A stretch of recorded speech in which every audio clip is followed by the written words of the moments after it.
شروع اللہ کے نام سے جو بڑا مہربان نہایت رحم والا ہے۔ الف لام میم۔ اس میں کچھ شک نہیں کہ اس کتاب کا نازل کیا جانا تمام جہان کے پروردگار کی طرف سے ہے۔ کیا یہ لوگ یہ کہتے ہیں کہ پیغمبر نے اس کو از خود بنا لیا ہے؟ نہیں، بلکہ وہ تمہارے پروردگار کی طرف سے برحق ہے، تاکہ تم ان لوگوں کو ہدایت کرو جن کے پاس تم سے پہلے کوئی ہدایت کرنے والا نہیں آیا، تاکہ یہ رستے پر چلے۔ خدا ہی تو ہے جس نے آسمانوں اور زمین کو اور جو چیزیں ان دونوں میں ہیں سب کو 6 دن میں پیدا کیا، پھر عرش پر قائم ہوا۔ اس کے سوا تمہارا نہ کوئی دوست ہے اور نہ سفارش کرنے والا۔ کیا تم نصیحت نہیں پکڑتے؟ وہی آسمان سے زمین تک کے ہر کام کا انتظام کرتا ہے، پھر وہ ایک روز جس کی مقدار تمہارے شمار کے مطابق 1000 برس ہوگی، اس کی طرف صعود اور رجوع کرے گا۔ یہی تو پوشیدہ اور ظاہر کا جاننے والا اور غالب اور رحم والا خدا ہے، جس نے ہر چیز کو بہت اچھی طرح بنایا، یعنی اس کو پیدا کیا، اور انسان کی پیدائش کو مٹی سے شروع کیا، پھر اس کی نسل خلاصے سے یعنی حقیر پانی سے پیدا کی، پھر اس کو درست کیا، پھر اس میں اپنی طرف سے روح پھونکی، اور تمہارے کان اور آنکھیں اور دل بنائے، مگر تم بہت کم شکر کرتے ہو۔ اور کہنے لگے کہ جب ہم زمین میں ملیا میٹ ہو جائیں گے تو کیا از سر نو پیدا ہوں گے؟ حقیقت یہ ہے کہ یہ لوگ اپنے پروردگار کے سامنے جانے ہی کے قائل نہیں۔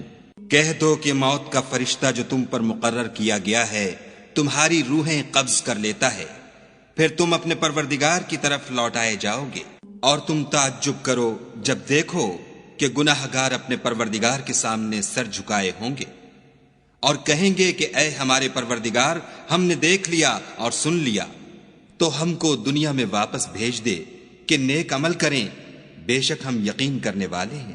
اور اگر ہم چاہتے تو ہر شخص کو ہدایت دے دیتے، لیکن میری طرف سے یہ بات قرار پا چکی ہے کہ میں دوزخ کو جنوں اور انسانوں سب سے بھر دوں گا۔ سو اب آگ کے مزے چکھو، اس لیے کہ تم نے اس دن کے آنے کو بھلا رکھا تھا۔ آج ہم بھی تمہیں بھلا دیں گے، اور جو کام تم کرتے تھے ان کی سزا میں ہمیشہ کے عذاب کے مزے چکھتے رہو۔ ہماری آیتوں پر تو وہی لوگ ایمان لاتے ہیں کہ جب ان کو ان سے نصیحت کی جاتی ہے تو سجدے میں گر پڑتے اور اپنے پروردگار کی تعریف کے ساتھ تسبیح کرتے ہیں اور غرور نہیں کرتے۔ ان کے پہلو بچھونوں سے الگ رہتے ہیں، اور وہ اپنے پروردگار کو خوف اور امید سے پکارتے، اور جو مال ہم نے ان کو دیا ہے اس میں سے خرچ کرتے ہیں۔ کوئی متنفس نہیں جانتا کہ ان کے لیے کیسی آنکھوں کی ٹھنڈک چھپا کر رکھی گئی ہے۔ یہ ان اعمال کا صلہ ہے جو وہ کرتے تھے۔ بھلا جو مومن ہو وہ اس شخص کی طرح ہو سکتا ہے جو نافرمان ہو؟ دونوں برابر نہیں ہو سکتے۔ جو لوگ ایمان لائے اور نیک عمل کرتے رہے ان کے رہنے کے لیے باغ ہیں، یہ مہمانی ان کاموں کی جزا ہے جو وہ کرتے تھے۔ اور جنہوں نے نافرمانی کی ان کے رہنے کے لیے دوزخ ہے، جب چاہیں گے کہ اس میں سے نکل جائیں تو اس میں لوٹا دیے جائیں گے، اور ان سے کہا جائے گا کہ جس دوزخ کے عذاب کو تم جھوٹ سمجھتے تھے اس کے مزے چکھو، اور ہم ان کو قیامت کے بڑے عذاب کے سوا عذاب دنیا کا بھی مزہ چکھائیں گے، شاید ہماری طرف لوٹائیں۔ اور اس شخص سے بڑھ کر ظالم کون جس کو اس کے پروردگار کی آیتوں سے نصیحت کی جائے تو وہ ان سے منہ پھیر لے۔ ہم گناہ گاروں سے ضرور بدلہ لینے والے ہیں۔ اور ہم نے موسیٰ کو کتاب دی تو تم ان کے ملنے سے شک میں نہ ہونا، اور ہم نے اس کتاب کو یا موسیٰ کو بنی اسرائیل کے لیے ذریعہ ہدایت بنایا، اور ان میں سے ہم نے پیشوا بنائے تھے جو ہمارے حکم سے ہدایت کیا کرتے تھے جب وہ صبر کرتے تھے اور وہ ہماری آیتوں پر یقین رکھتے تھے۔ بلا شبہ تمہارا پروردگار ان میں جن باتوں میں وہ اختلاف کرتے تھے قیامت کے روز فیصلہ کر دے گا۔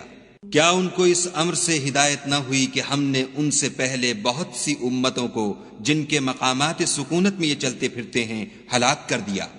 بے شک اس میں نشانیاں ہیں، تو یہ سنتے کیوں نہیں؟ کیا انہوں نے نہیں دیکھا کہ ہم بنجر زمین کی طرف پانی رواں کرتے ہیں، پھر اس سے کھیتی پیدا کرتے ہیں جس میں سے ان کے چوپائے بھی کھاتے ہیں اور وہ بھی کھاتے ہیں، تو یہ دیکھتے کیوں نہیں؟ اور کہتے ہیں اگر تم سچے ہو تو یہ فیصلہ کب ہوگا؟ کہہ دو کہ فیصلے کے دن کافروں کو ان کا ایمان لانا کچھ بھی فائدہ نہ دے گا اور نہ ان کو مہلت دی جائے گی، تو ان سے منہ پھیر لو اور انتظار کرو، یہ بھی انتظار کر رہے ہیں۔